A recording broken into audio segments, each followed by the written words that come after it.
hat all made and cinched down tight over your ears. So take it away, Dave and Mickey. Hello and welcome to Dave.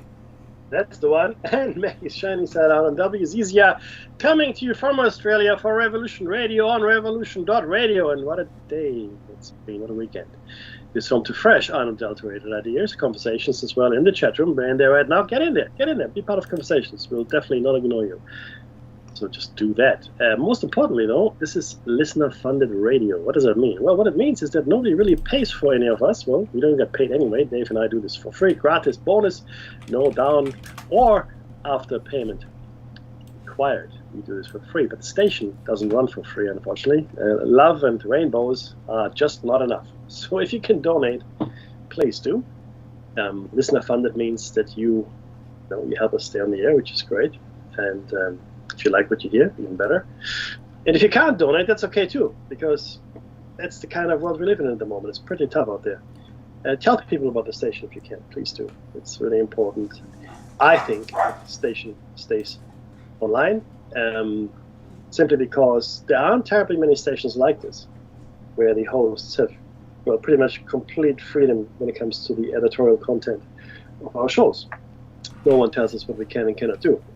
Of course, the obvious expletives we try to avoid, as well as any other foul language you might think of. We try to steer right clear of that. Other than that, though, it's pretty much an open slather. So it's pretty good. So if you can, donate. If you can't, please tell people. This is show number 631. That's what I thought. 130 and 600. There's too many numbers. You can catch us on the air, on the line, all the time. And onto your smart device to grab an app to listen anywhere or listen at home on a grace table of digital radio. We love that. Solaris had a show today. Of course she did. She's awesome. If you haven't listened to her, you should. She's just one before us, but she does a whole bunch more than just this show. She's a published author and I guess documentary maker as well, experiencer. She's done an amazing amount of research. Her guests are always pretty cool. And today she was talking to Madeline Rudy and Caroline Bell Tumblety. I hope I pronounced that correctly. But if you missed the show, that's okay, because it's in the archives. Go in the archives. Go no, don't go now. Go after we're finished.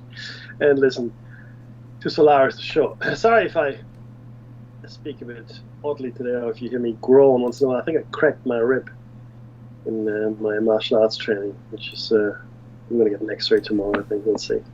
Anyway, so that's me and my discomfort. Now, archives are free. Did I say that? Did I mention it? If I haven't, they are. And it's another good reason to donate, so why don't you? Please go ahead and donate if you can. Now, we would like to acknowledge the traditional custodians of the land from which we broadcast, and for Dave. It's the Darkin John. And welcome back home, of course. Thank you. You've been here a week now, I think, but it's good to have you back. No, tomorrow. Week Tomorrow. Very good. And for myself, of course, the Darak people. And we would like to pay our respects to elders, past, present, and future. Thank you. Correct. Oh, my. Where do we begin? Why don't you begin? Because there's so much running around my head. I'll just get blah, blah, and then the show will be over. Yeah. And then you'll be saying, "Oh, that's it, Mackie. We've got 5 minutes left." That's exactly what's going to happen. All right, so let's just quickly start with what I woke up to yesterday, not today, yesterday. And my friend rang me and said, "Dave, are you watching the news?" And I go, "What?" And so this was like 3:30 in the afternoon, right? But he goes, "Are you watching the news?" I want to say woke up. I was all right. It wasn't that I was asleep, right? But he goes, "Oh, if you're watching what's going on, it's all over the news." So there was a fellow that went into Bondi Junction shops. It's named, the police named it as the Westfield Shopping Centre, which is under one roof and two buildings. It's a large internal shopping centre. multiple levels, 4 levels or 5 levels, something like this. Crazy, a lot of shops, and it's in Bondi, so that's the more affluent area. Has a lot of people from England, say, living there. People from it's wealthy people, right?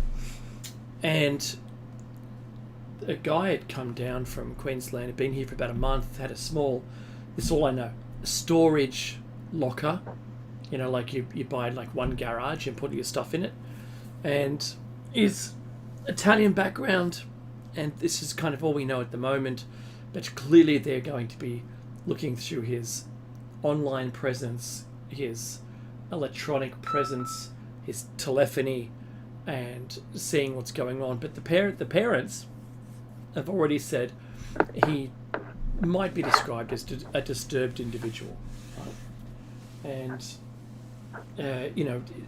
clearly his actions weren't of a perfectly sane person. So the trouble that this person was suffering from was clearly not attended to significantly enough to deal with the everything that the person was going through. So walked into a shopping centre, then walked out. 10 minutes later, came back, had a knife, and just started randomly stabbing people. Majority were females.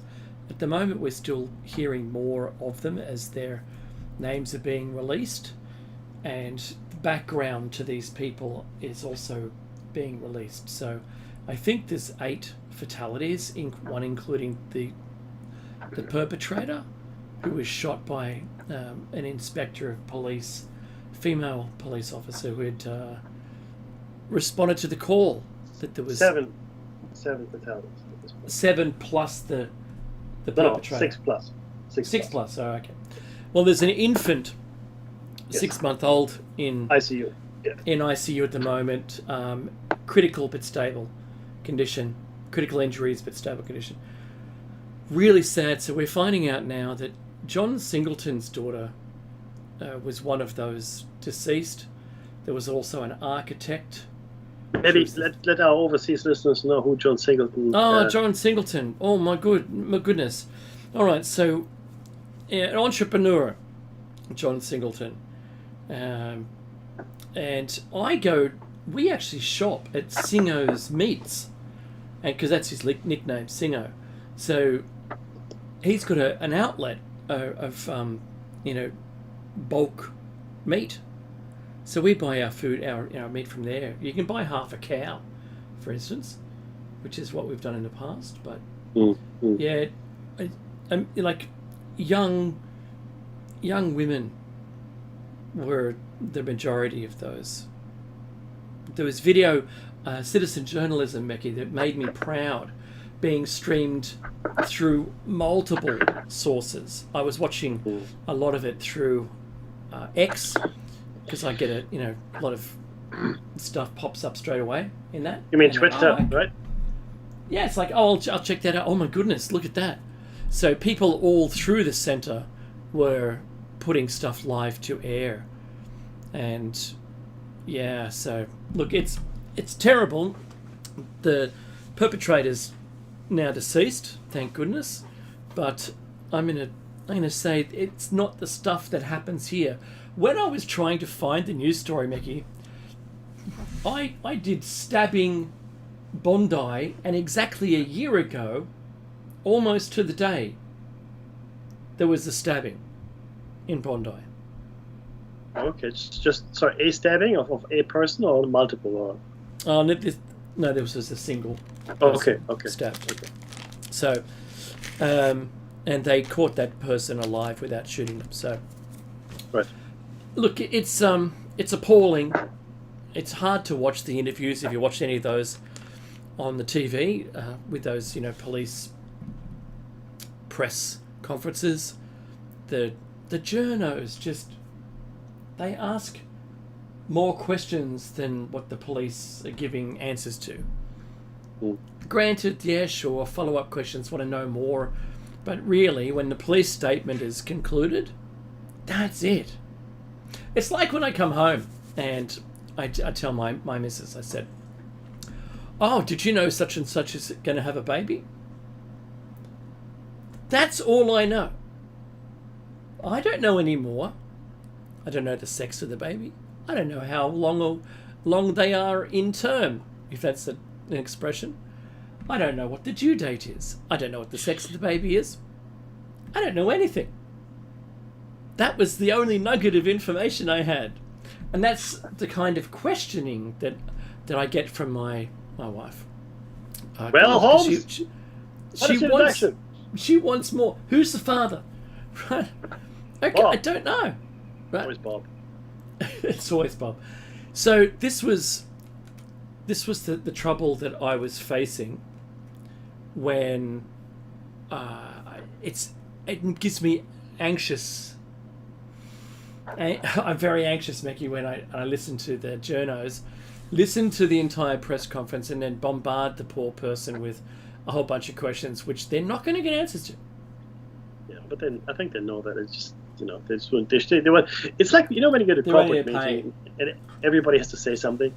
Right? I'm contributing. I'm important. I'm meant to be here. Hear me talk.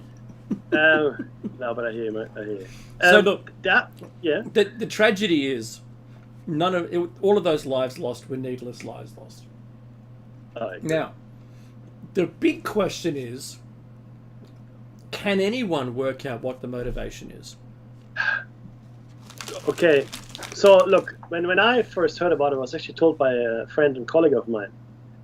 As well, I think you remember Ben, maybe? Mm-hmm. Anyway, so Ben was in Bondi, and he said he pinged me a message, because my friends know that I want to know about things, odd things, Mm-hmm. etc. And he said there's so many cop shops, he said, and ambulances was just massive. He thought initially it was like a head-on collision somewhere in Bondi, right?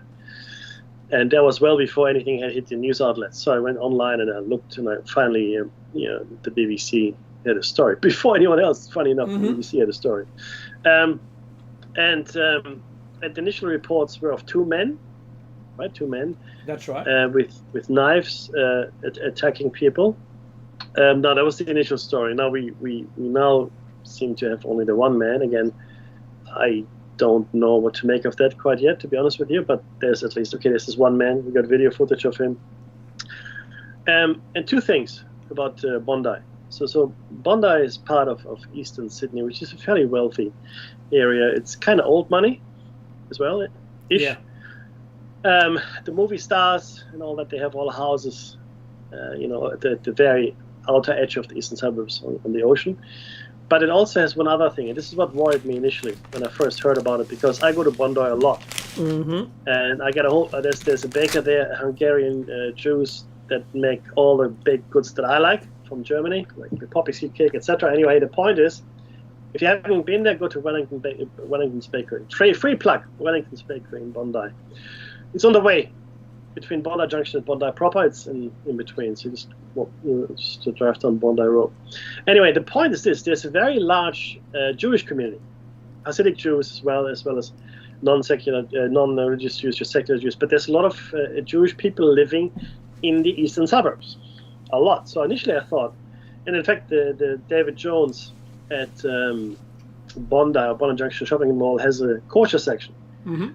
Which will, of course, inform that, it's a fairly large Jewish community. I was worried that it was a targeted attack. Mm-hmm. Because at that point, we had Iran escalating, and we're going to talk about it in a second, an attack against Israel. Gaza is still ongoing, etc., etc. And I was saying, oh, please don't, I was saying, please not that. Please not that. But I was 95% sure that's what it was. I just needed, to see who the victims were, are they easily identifiable as Jewish people, if they're wearing, traditional garments. And it turns out that it doesn't seem to be that at all. Mm. So like Dave said, this is a man by the name of Joel Cauchi, an Italian-Australian.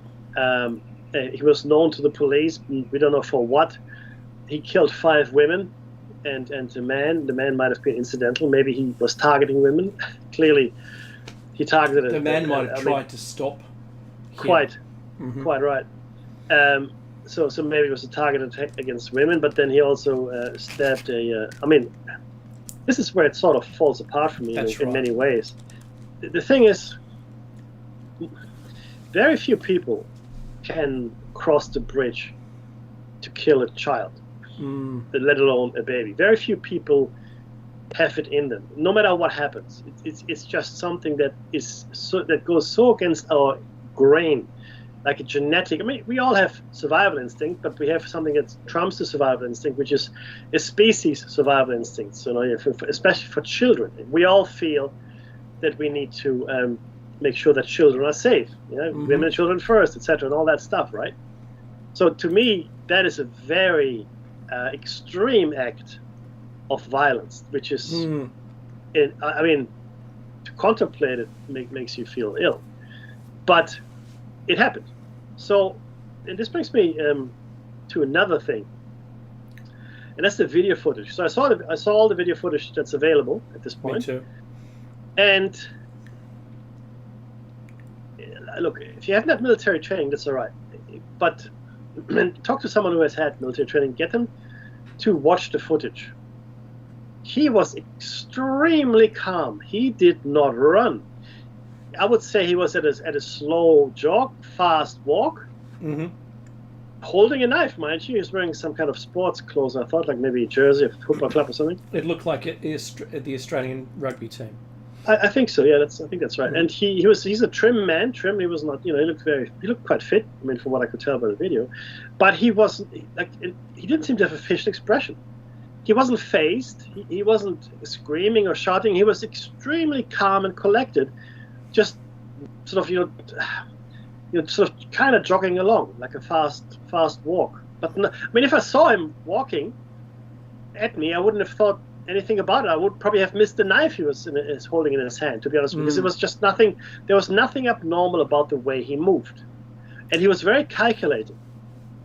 Right? There was one guy blocking an escalator up in a video, and he so he decided obviously not to go that way. So I find it. I mean, the way he acted, I don't want to say it was unnatural, but if he was psychotic, and he has this was a psychotic break episode, okay, I get it. If it was drug induced, okay, I get it. If that is not the case, then this is the most calm and collected serial murderer. See, this is again it's a live fire scenario, right? And you can see how people panic, and it's normal. That's what normal people do. They panic because they haven't been trained for this kind of stuff, right? They don't know what to do. So some of us rise to our best and help others, while others, run for cover, which is a good idea too. That's a great idea, in fact. Go run, right? But we're not calm and collected for the most part. If you're a first responder and then you're trained for that kind of thing, yes, right? But not normal people. And this guy, I tell you, I don't think he had an elevated heartbeat. I don't know, it's hard to tell from the video, but he wasn't panting, he wasn't breathing hard. He was just, I don't know, he was just, look, I'm not going to say Manchurian Candidate here, right? All I'm saying is it was very odd to watch that kind of thing. It was really strange, Dave. All right, so my take on his walking was it wasn't a normal walk, and it wasn't a jog. He kind of leaned really severely in the direction he wanted to go, which I thought was odd. The walking didn't use much arm movement. No, that's right. Which I thought was extremely odd. That's how soldiers, funny enough, but if you hold a weapon, that's how soldiers move. Yeah, right. Anyway. So all of the picture started to get a little odd when I noticed his walking. Your point of view, your observations are true about the breathing. He didn't have an open mouth. He didn't seem to be conversing with anybody. It was just walking up to people. One lady said that she felt like she was just bumped in the back with a fist or something, but she'd been stabbed. And so that's pretty hard. A lot of people were just walking along, didn't even know he was coming. Like, is he? Yeah. I always think of someone who's either on meth or whatever, just running up to people, running up to them, and then matching their pace and stabbing them or something like that. But he wasn't running. He just wasn't. So No. yeah, no. the footage was extraordinary. I've seen, the perpetrator, a nice close up. I shouldn't say nice close up. A close up of the perpetrator lying on the cold floor with the blood pool. It didn't make me feel either way jubilant that they'd been taken out. I was indifferent to his death, but everyone else, oh geez, it's sad to see that innocent civilians are just completely just mowed down, right? And I've got to thank our lucky stars, whoever they are, all those people, that he didn't have a weapon. Like a knife is a knife, but that it wasn't a gun crime, right? Because that could have been a whole lot worse. It would have alarmed more people, because a gunshot is a gunshot. First you think it's this workman doing something, but you hear them getting closer and you go like, oh, that's not workman. One thing that was really good, the alarm system, or the paging system in the entire centre itself, just said, there's an emergency, close your shutters, and all the shops started closing their shops fronts, and anyone inside the store was ushered to the back room in the store, and then they were trapped in, pushed out the back door into the back alleyways. So you remember, the easiest way to describe that, if you're not familiar with what that looks like, it's usually just Besser block or cinder block walls, like Terminator. In Terminator 2, when they're running through those tight hallways in the back of the shopping centre, that's where the people were. And so I didn't think that his walking was natural. No, I and agree. you said Manchurian Candidate, and I don't believe in Manchurian Candidate specifically. Like, he wasn't programmed by Montauk. But the question, I suppose, since he was known to the police already, then he might have had other issues that have occurred, in his past. And that's why they would say he was known to police. It's not his first offence. But knowing what AI can do to people, what it can show them, and the echo chambers that it creates around the person with their set of interests, I'm not blaming social media here, but if there was a way of doing it to somebody, I have to question, because there is a way of doing something. You can activate people for any purpose that you wish, even against their own belief system. And that's all proven psychologically. You can do that to somebody. If it were possible, and if there was something that drove this person to become that psychotic to be able to take a weapon to a shopping centre and perpetrate the act, then you've got to... It makes me wonder if it had happened.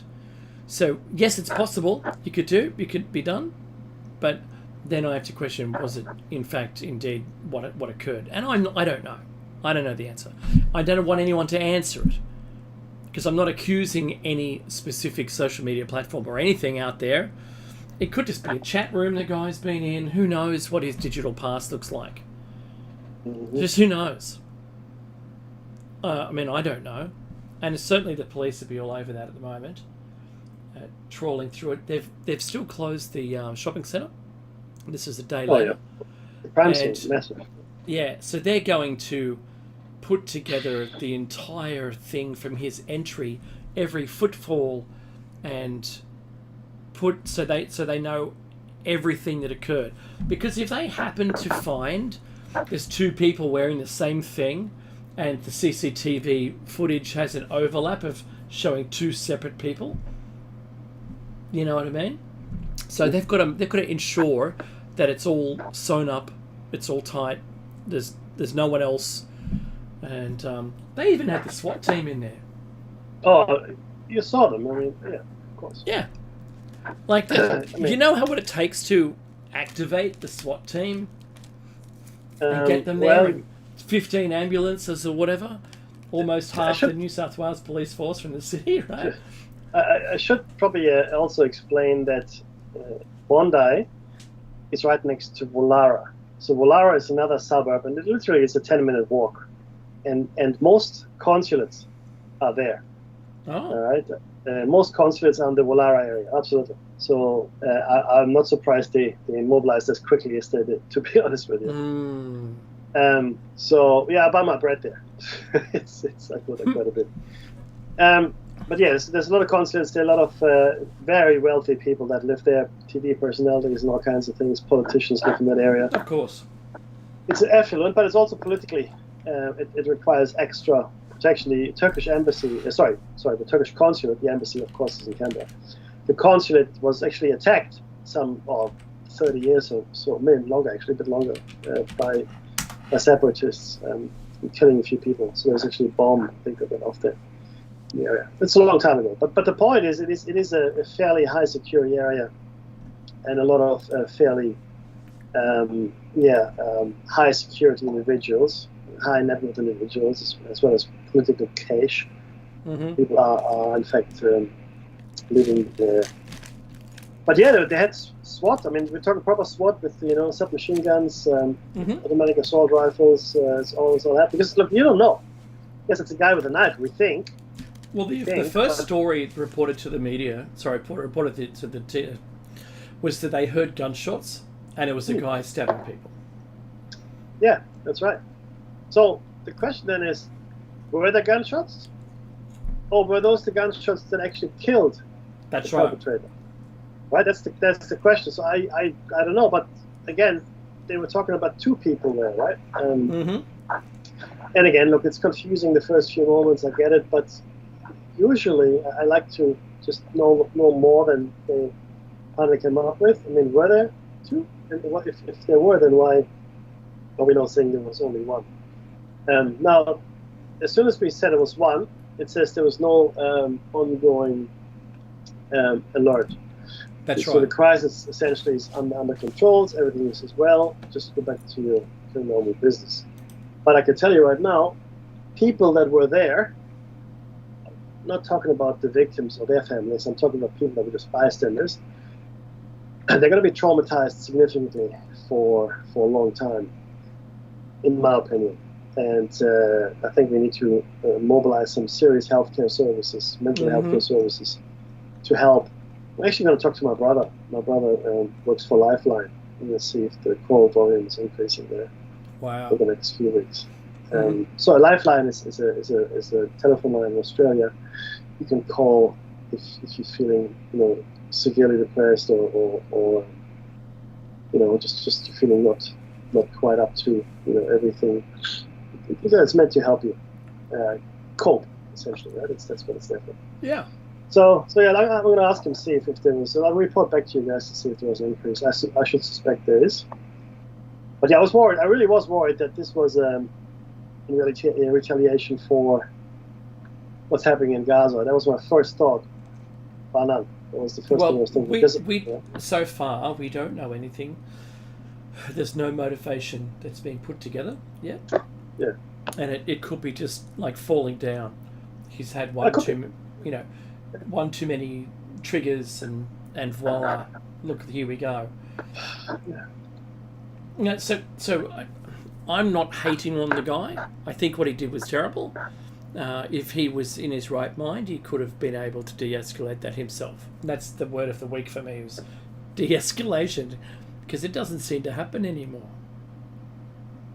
People just step over that, in points up to 10. People just go from 9 or from 1 to 10. That very few people are able to bring it back down to 1 again and then breathe it out, right? That's it, done. Don't worry about it. And whether it's a nation against nation, you can smell a segue. If it's a nation against another nation, and I don't see any de-escalation either. So this morning was crazy, Mackie, wasn't it? Look,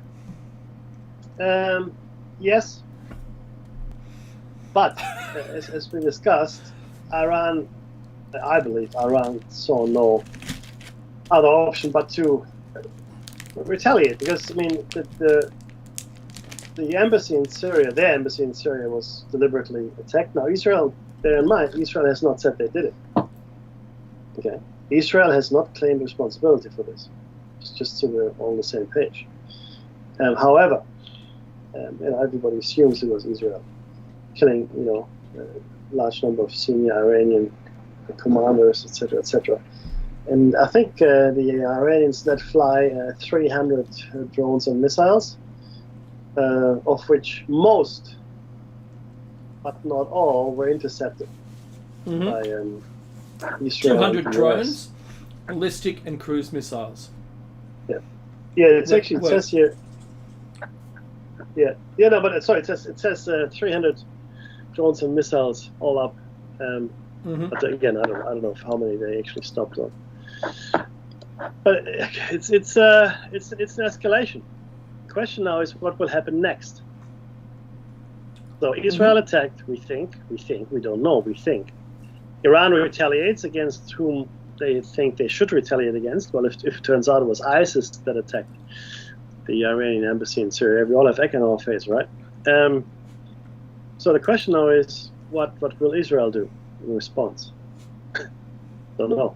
What they are doing is this: they have suspended some operations, and they have done that in order to regroup, because if they open up a two-front war here, the Israeli army is going to find itself stretched very, very quickly. Oh yeah. And not only that, but they are looking to go into Rafah. Khan Yunis is. I don't know if you've seen the footage. I know you have seen it, Dave, but our listeners might not have. They're saying, "Oh, Khan Yunis, or whatever. You can now come back. You can come back now. You can. People go back to what? It does look like Germany after World War II. It's just a pile of rubble. Nothing works. So I don't know what you're going to go back to be honest. Well, that's a good point. Sure, you can go back. Yeah, let's do that. The photographs that I've seen is absolute mayhem. There is nothing, and I've just got a collage on the screen, Mickey, for the listeners so they can see. It's a total war zone. Remember, all the streets were dug up so that there wasn't anything being buried in there that are going to destroy the tanks. Remember, they did that in the weeks leading up to it, and that means it dug up the water and gas and sewer. There isn't anything you couldn't live there if you like that open air living where you're in a semi-demolished building with no exterior walls. You could, sure it's not OHS safe, but what is these days? Just move in. This is what really disappoints me, because they haven't yet talked about rebuilding. I'm sure was it Raytheon or Halliburton or I don't know who owns who anymore, get the funding usually to rebuild. That's great. But rebuild what, where? They haven't even moved the rubble. If you just pour concrete over the rubble, maybe you can make that's what they did in history, right? Just build the new city over the top of the old one. Absolutely. Yeah. Just do that. Why not? That's a lot of concrete. That's, it's an elevated position now. Beautiful. Exactly. How lovely. How view. Yeah, that's right. And sea level rise, that's going to make that kind of like Venice, I can imagine. It'd be lovely. The real issue, and I have to joke about it because it appalls me, and I remember seeing what Gaza looked like before this conflict, and it was for the first maybe 300 yards into Gaza, it was nowhere livable. You couldn't live there. I mean, I could probably camp with my swag anywhere, and I'd be okay. take a rake, get rid of the large bits of rubble, and live on in one of those open, no-walled, multi-story buildings. Sure, temporarily, but there's no water. There's nothing there you can. There's nothing. There's probably still unexploded ordnance, right? It hasn't been cleansed. So, what are you going to do? And Meki, so I woke up to my friends messaging me, World War III has begun. And I immediately said, not enough players. So there's just not enough players yet for, they can't declare it World War III. But yes, you can imagine that it really started 10 years ago. Yes. So let's look at World War II for a second. World War I is different. I'll talk about that in a second. Mm-hmm. World War II ostensibly started with the Poles attacking Germany, which is of course nonsense. They didn't attack Germany, but that's what they said. Right now, that's what they. But it was just no one called it World War II at that point. It was just Germany attacking Poland. Nobody called it World War II. And you could argue it actually started when Hitler annexed Austria, or the Sudetenland, or went on the other side of the Rhine River. Any of those points you can say this is when World War II started, because no one opposed him, no one stopped him. Mm-hmm. Right? And now what we've got two flashpoints, two major flashpoints. I mean, there are others, but these are the two major flashpoints which have gone hot. Right. So from I mean, I don't know if you remember this, but we had the Chinese and Indian troops beating each other to death in the Himalayas. He's got a board. He's got a board with a nail in it. Yeah, but I mean, no one was shooting. They literally they were clubbing each other to death. But it's not funny. But it is funny in the larger context. They were at least adhering to the regulations. Well, I guess that's true. But I mean, anyway, so that happened. But no one made anything of it. It's just a couple, of military units, tiny, and it didn't matter in the scheme of things. And there are clashes like that all the time. Well, the two flashpoints which have gone hot are, of course, Ukraine, in the heart of Europe, pretty much, if you want to call it that, and then now Gaza. So you've got two flashpoints, seemingly unrelated. Of course, they're proxy wars, both of them. And it's a proxy war that the US doesn't want to fight anymore in Gaza. At least. They think, this is not good for me. I don't want to be associated with you anymore. Seriously, what you doing? Right? And now Iran decided to not sit on its hands. Stacks on, and now I would have thought, but again, it's up to Iran. I would have thought they would have activated Hezbollah before they launched drones and missiles, because Hezbollah is massively financially supported by Iran, and we all know this. It's not a big secret, right? And I found it interesting that they would choose to directly attack the Israelis. Now, it really now matters what the Israelis do. What are the Israelis now going to strike Iran? Are they? Well, good question. That is the question. It is. And this will determine what happens next. I was trying to think about what targets would Iran have attempted to hit. Honestly, I think they just let fly. I mean, they probably would have gone for military or government targets first, I assume. Maybe utilities. Yeah, I would have. If with my military mind, immediately try to take out the Iron Dome. So you want power to be cut. Anything that has radar guidance, so it can actually glide to the radar origin, and then the small drones are invisible to the radar. You just don't see them because you don't have them tuned for like a seagull, right? Because the materials that they're made of with the fiberglass, it just goes straight through them. It doesn't reflect back. So yeah, I would take out electrical, maybe oil refineries. I would just go crazy on what's going to allow them the least amount of success going forward. It's just honestly the way I think. Don't go directly for the the leadership buildings or anything, because they won't be there anyway. Yeah, that's right. That's correct. I also saw that the Israel's version of Air Force One that had taken off this morning. Oh, yeah, our time, so you could still see it on Flight Radar 24, where all of the other airspace above Iran and Iraq and through Israel, that was all pushed away. Don't come here. I wouldn't, right? Iraq made a no-fly zone above them, so anything in the air was going to be an enemy. And I thought that was really interesting that you could see this live on Flight Radar 24. But then there is the Israeli One equivalent plane, I don't know what it's called, I forget, take off, and my mate goes, it probably had the word president written on the top. It's like a flag. It was just flying around, still leaving its transponder on to try and get hit full of decoys, right? Because they would have had a decoy plane as well. Oh, no doubt.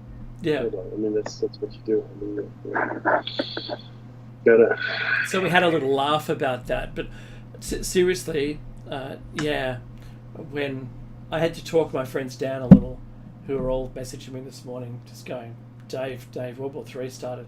It's not. No, this might be a step towards it, but it's not World War III yet. We will look back on this, and we will understand in hindsight, like we do with World War I and World War II and all the other wars when they actually started. And I maintain that World War III started in 2001. That's right. That's when it actually started. And it was a long build-up and a whole bunch of stuff, because the world is more complicated now. That's the dissolving of the petrodollar. The world separating into, there's at least two groups that want to continue trading as allies with each other, and then you've got some, sitting on the fence. Well, I still need to trade with them because they're my sole source, so I'm going to join them just for our trade. But don't take it from me that I'm part of them. I'm not really part of them, you see. So there's some that sit on the fence, and it kind of muddies the water about who's who.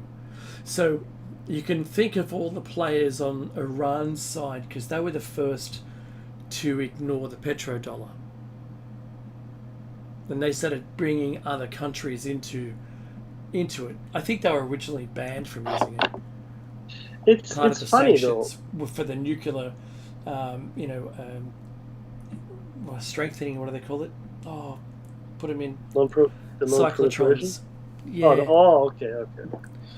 It's funny that Israel actually asked the US to no longer give them US dollars. You know that, right? That's right. The Israelis some time ago asked for euros. So the money that's coming through from the United States to Israel as aid is now in euros, or has been for some time, which is funny, because the Israelis aren't stupid, right? So they know what's what. So that sounds like a Fatboy Slim line. I know, right? They know what is what. You know what is what. We are living in a highly volatile world right now, and whatever the clock is set by the atomic bulletin, I don't know, whatever they did, it should be probably. It's currently 90 seconds, and they didn't change it this year. Surely it has to be Fools! 10 seconds. It's got to be 10 seconds to me. It's but insane. Is this only indicating the threat of nuclear war? Is that what it is? Yeah, it's meant to be the doomsday clock to nuclear war, yeah. Okay, in that case, fair enough. I get it. Because I'll be honest with you, nuclear war is still highly unlikely. Uh-huh. It doesn't make sense in many ways. Like I said, only an irrational player, of which we have some now, don't get me wrong, would actually go and use nuclear weapons. I mean, would Putin, if NATO boots hit the ground in Russia, I will say it's a possibility. Absolutely. Mhm. China, not a chance.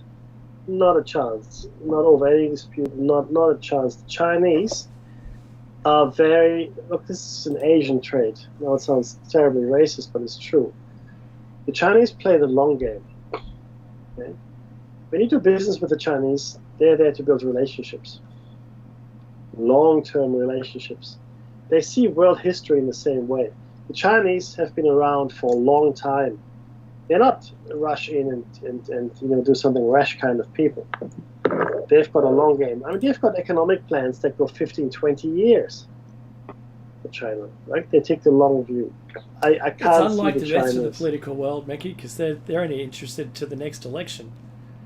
That's exactly right. Mhm. That's exactly right. 100%. So I really think that it's highly unlikely the Chinese would ever do anything silly like that. Americans, maybe if Biden gets a brain freeze, who knows? I mean, all bets off with Joe Biden, because I don't know what he's going to do in the next moment. What's he going to say? Is he going to remember, how to tie his shoelaces? No offense. No, well, no, to all of those, he doesn't know. Right? So I don't know, buddy. Unlikely though. Again, I think there are fail-safes in place for this kind of eventuality. Others though, North Korea. Well, see, despots normally have one interest at heart, and that's their own comfort Mm-hmm. and their own prestige. You can't lord it over anyone if they're all dead. It's no good. What's it going to do for you? Nothing.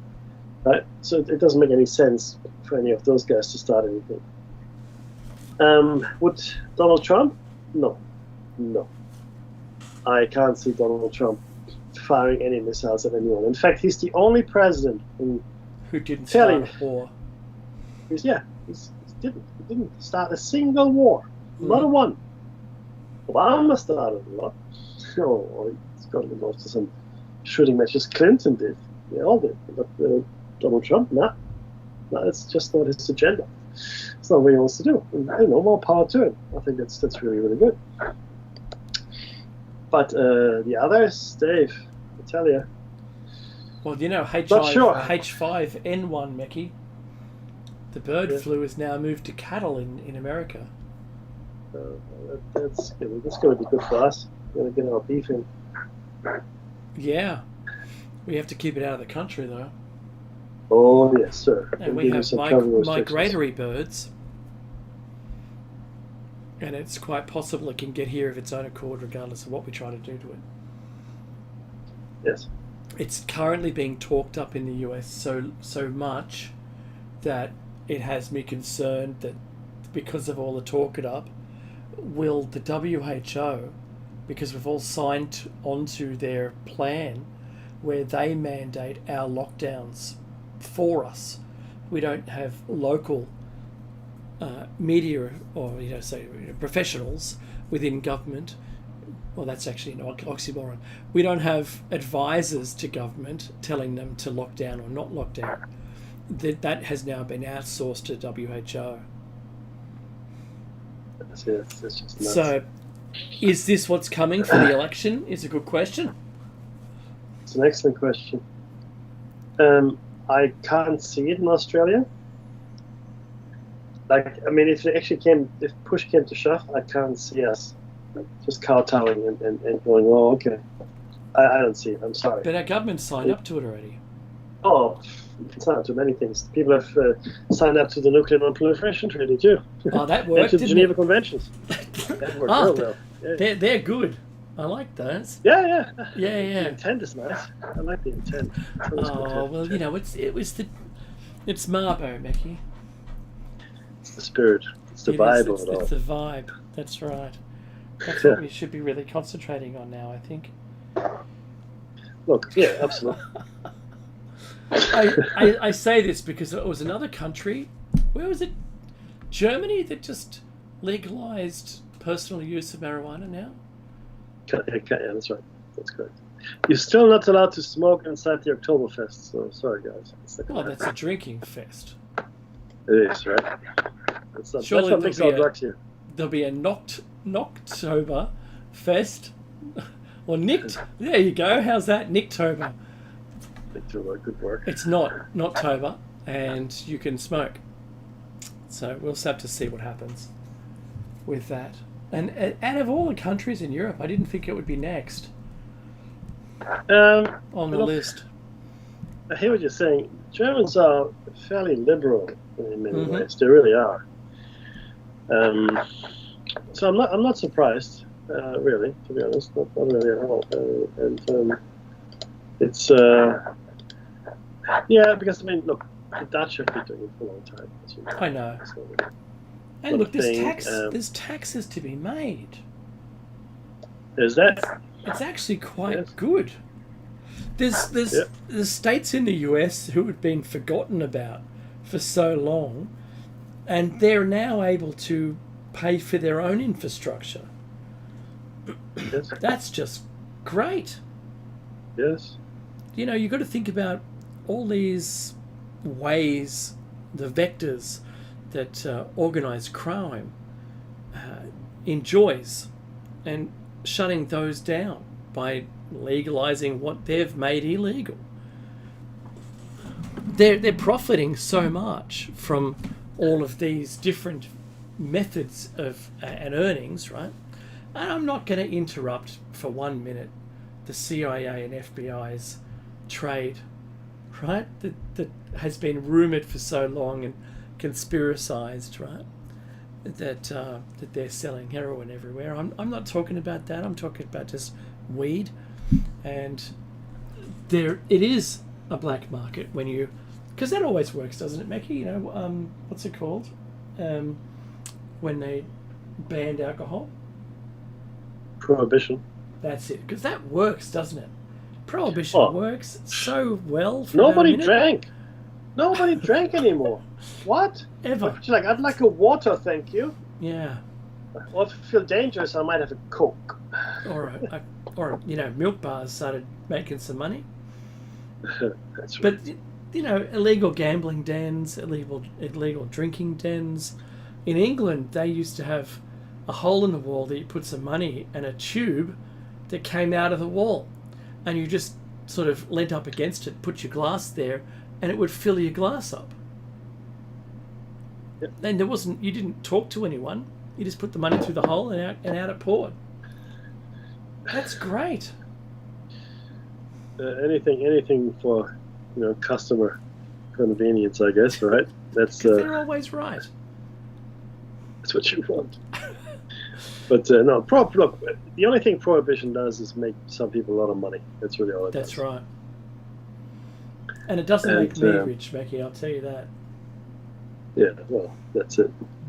And, if there was if there was a new rule, make Dave rich, I'd go with that. That's we call it Richie-ition. Yes, Richie-ition. No. The only people that were actually under prohibition, this is important to remember, were the non-rich people. Prohibition really only affected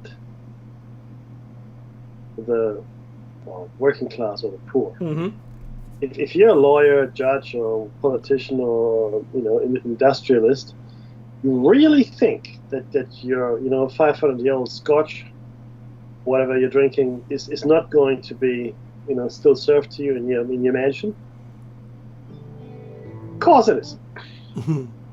That's absolutely right. Guess what? We're at the end of the first hour. Always flies. It flies so fast. Oh my goodness. Well, coming up after the break, we are going to be talking about Cosgrove Mirror Time Traveler Remote Viewing Part 8. I didn't do it last week, so we're just going to roll from where we were last week. And if you are listening to this on YouTube, do like, share, and subscribe and comment. And help us with that algorithm. It'd be great. See you on the other side of the break.